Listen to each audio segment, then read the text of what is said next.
Hello gamers, and welcome to this week's review.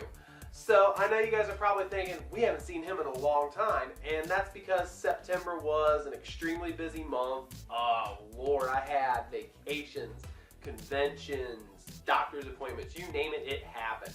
So I'm really thankful for Josh and Amber who knocked out that great PS4 unboxing video just to keep a video going at least in the month of September.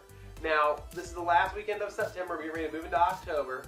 But I have one last review for this month, and then we're going to move on to next month for horror game titles. So this week, I'm reviewing Spider-Man and the X-Men in Arcade's Revenge for the Sega Genesis. Spider-Man X-Men was released in 1994 for the Sega Genesis in North America. It is loosely based on a comic that has a similar story, but with different X-Men in the comic versus the game. The story is pretty much old school Marvel. Paula Poundstone, Dr. Arcade, is out kidnapping X-Men. The Amazing Spider-Man becomes aware of Arcade's sinister plot and sets out to rescue our favorite marauding mutants.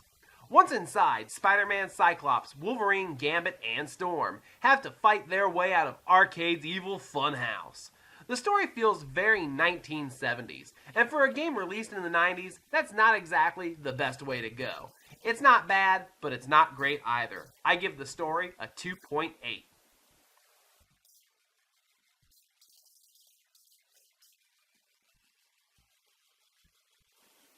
The sound in this game is just plain bad.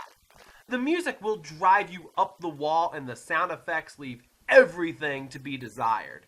Sadly, there is no options menu to turn the music off, so all you can do is turn on the stereo and mute the TV. I give the sound a 0.2.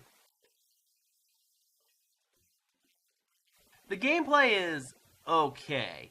Each character controls differently, and their levels differ greatly from one another as well. You start off as Spider-Man. Then, when you get to Arcade's hideout, you can then choose Spider-Man or one of the X-Men.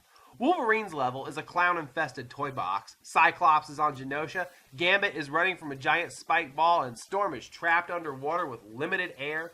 And of course, Spider-Man's level is swinging through a construction site. All of these levels are extremely hard, and anyone who has beat this game should be given a medal. The only levels I was able to beat was Spidey's first level to get into Arcade's lair, and Wolverine's first level. The difficulty is just way too much. I give the gameplay a 1. The controls are no better than the gameplay. They are rigid and stiff and do not respond well at all. I would go over what the different buttons do, but each character has little differences, and it would just take too long to talk about. All in all, they are pretty bad, and I give the controls a 1. The graphics in this game are just terrible. This is a 16-bit title and looks like a shoddy port of an 8-bit game. It is almost as if this game was intended for the Master System and not the Genesis. I cannot, in good conscience, let this be the game's saving grace. The graphics get a 1.5. So, overall, this is just one bad game. I can usually find at least one thing about any game that I like. Even if the game is bad, I can find one redeeming quality. I could not find anything in this game. It's just terrible.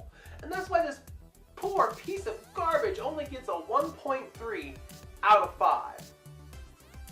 And now I want to hear from you guys. Are there any Marvel games out there that you'd like to see me review? Please leave me a comment in the comments section below, and maybe I can get to some of those games in the near future. Thank you guys so much for watching. Please don't forget to click that like and subscribe button. And game over.